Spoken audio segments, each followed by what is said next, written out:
नमस्कार दोस्तों, voice with Kushwaha channel पर आपका स्वागत है। और आज की कहानी है क्षमा।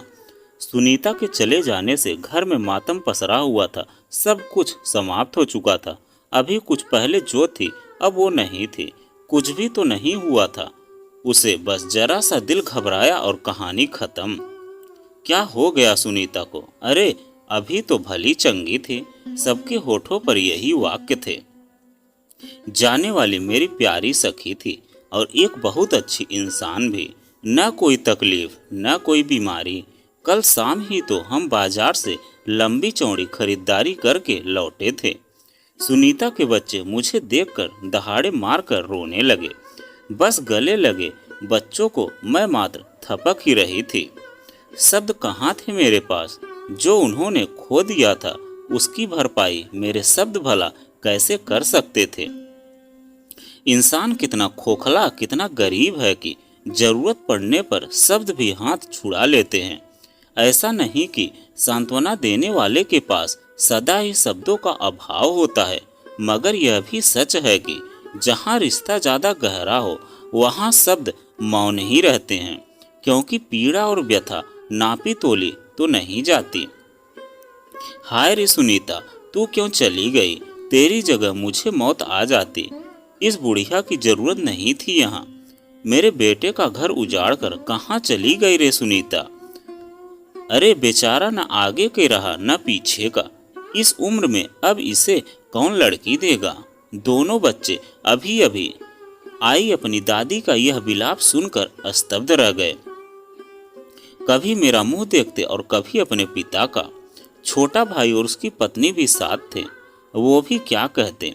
बच्चे चाचा चाची से मिलकर बिलखने लगे। सौ को नहलाने का समय आ गया। सभी कमरे से बाहर चले गए। कपड़ा हटाया तो मेरी संपूर्ण चेतना हिल गई।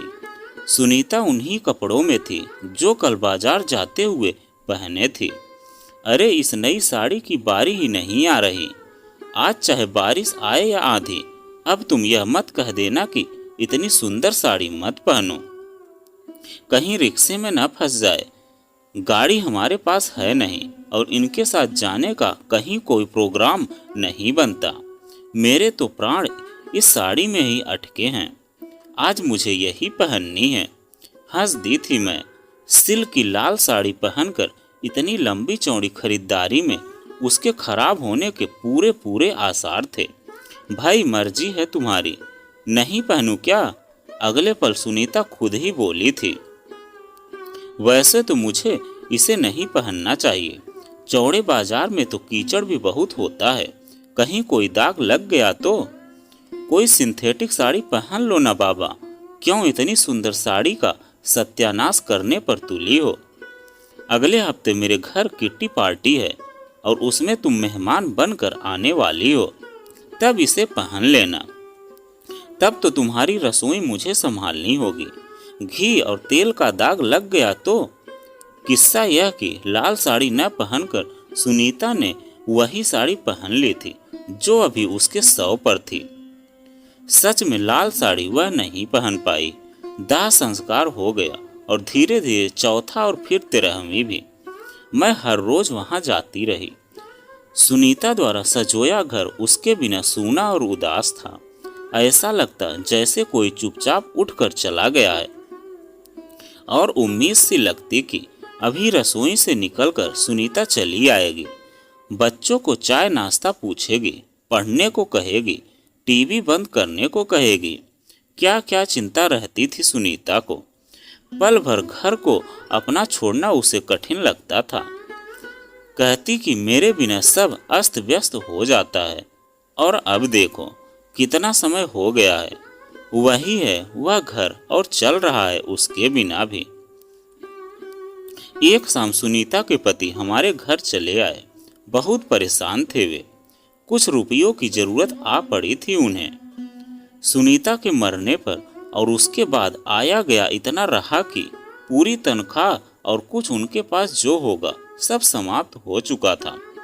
अभी नई तनख्वाह आने में बहुत समय था। मेरे पति ने मेरी तरफ देखा। सहसा मुझे याद आया कि अभी कुछ दिन पहले ही सुनीता ने मुझे बताया था कि उसके पास 25,000 रुपए जमा हो चुके हैं, जिन्हें वह बैंक में फिक्स डिपॉजिट करना चाहती है। रो पड़ी मैं सुनीता की कही हुई बातों को याद कर। मुझे किसी के आगे हाथ फैलाना अच्छा नहीं लगता है। कम है तो कम खा लो ना। सब्जी के पैसे नहीं है तो नमक से सूखी रोटी खाकर ऊपर से पानी पी लो। कितने लोग हैं जो रात में बिना रोटी खाए ही सो जाते हैं। कम से कम हमारी हालत उनसे तो अच्छी है ना। जमीन से जुड़ी थी सुनीता। मेरे लिए उसके पति की आंखों की पीड़ा असहनीय हो रही थी। घर कैसे चलता है उन्होंने कभी मुड़कर भी नहीं देखा था। क्या सोच रही हो कल्पना? मेरे पति ने कंधे पर हथेली रखकर मुझे झकझोरा। आंखें पोंछ ली मैंने। रुपए हैं आपके घर में भाई साहब। पूरे 25,000 रुपए सुनीता ने जमा कर रखे थे। वह कभी किसी से कुछ मांगना नहीं चाहती थी ना, शायद इसलिए सब पहले से जमा कर रखा था उसने। आप उसकी अलमारी में देखिए, वहीं होंगे 25,000 रुपए। सुनीता के पति चीख चीख कर रोने लगे थे। पूरे 20 साल साथ रहकर भी वह अपनी पत्नी को उतना नहीं जान पाए थे जितना मैं पराई होकर जानती थी। मेरे पति ने उन्हें किसी तरह संभाला, किसी तरह पानी पिलाकर गले का आवेग शांत किया। अभी कुछ दिन पहले ही सारा सामान मुझे और बेटे को दिखा रही थी। मैंने पूछा था कि तुम कहीं जा रही हो क्या, जो हम दोनों को सब समझा रही हो, तो कहने लगी कि क्या पता मर ही जाऊं। कोई यह तो न कहे कि मरने वाली कंगाल ही मर गई। तब मुझे क्या पता था कि उसके कहे शब्द सच हो ही जाएंगे। उसके मरने के बाद भी मुझे कहीं नहीं जाना पड़ा। अपने दाह संस्कार और कफन तक का सामान भी सजो कर रखा था उसने। सुनीता के पति तो चले गए और मैं कर्तव्य विमूढ़ सी सोचती रही। जीवन कितना छोटा और क्षणिक है। अभी मैं हूँ, पर क्षण भर बाद भी रहूंगी या नहीं कौन जाने। आज मेरी जवान चल रही है। मैं अच्छा बुरा कड़वा मीठा अपनी जीभ से टपका रही हूँ। कौन जाने क्षण भर बाद मैं रहूं या ना रहूं कौन जाने। मेरे कौन से शब्द आखिरी शब्द हो जाने वाले हैं। मेरे द्वारा किया गया कौन सा कर्म आखिरी कर्म बन जाने वाला है कौन जाने। मौत एक शाश्वत सच्चाई है और इसे गाली जैसा न मानकर अगर कड़वे सत्य सा मान लूं तो हो सकता है मैं कोई भी अन्याय कोई भी पाप करने से बच जाऊं। यही सच हर प्राणी पर लागू होता है। मैं आज हूँ, कल रहूं या ना रहूं कौन जाने। मेरे जीवन में भी ऐसी कुछ घटनाएं घटी हैं जिन्हें मैं कभी भूल नहीं पाती हूँ। मेरे साथ चाहे अनचाहे जुड़े कुछ रिश्ते जो सदा कांटे से चुभते रहे हैं। कुछ ऐसे नाते जिन्होंने सदा अपमान ही किया है। उनके शब्द मन में आक्रोश से उबलते रहते हैं, जिनसे मिलकर सदा तनाव से भरती रही हूँ। एकाएक सोचने लगी कि मेरा जीवन इतना भी सस्ता नहीं है जिसे तनाव और घृणा की भेंट चढ़ा दूं। कुदरत ने अच्छा पति अच्छी संतान दी है जिसके लिए मैं उसकी आभारी हूँ।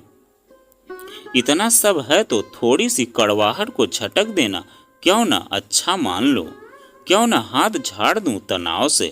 क्यों ना स्वयं को आक्रोश और तनाव से मुक्त कर लूं। जो मिला है उसी का सुख क्यों ना मनाऊं। क्यों व्यर्थ पीड़ा में अपने सुख चैन का नाश करूं। प्रकृति ने इतनी प्रदान की है तो क्यों न जरा सी कड़वाहट भी सिर आंखों पर ले लूं। क्यों न क्षमा कर दूं उन्हें जिन्होंने मुझसे कभी प्यार ही नहीं किया और मैंने उन्हें तत्काल क्षमा कर दिया बिना एक क्षण भी गंवाए। क्योंकि जीवन क्षणिक है ना। मैं अभी हूँ, क्षण भर बाद रहूं या ना रहूं कौन जाने।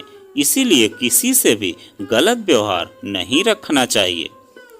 तो दोस्तों, यह कहानी आपको कैसी लगी कमेंट में लिखकर जरूर बताइएगा।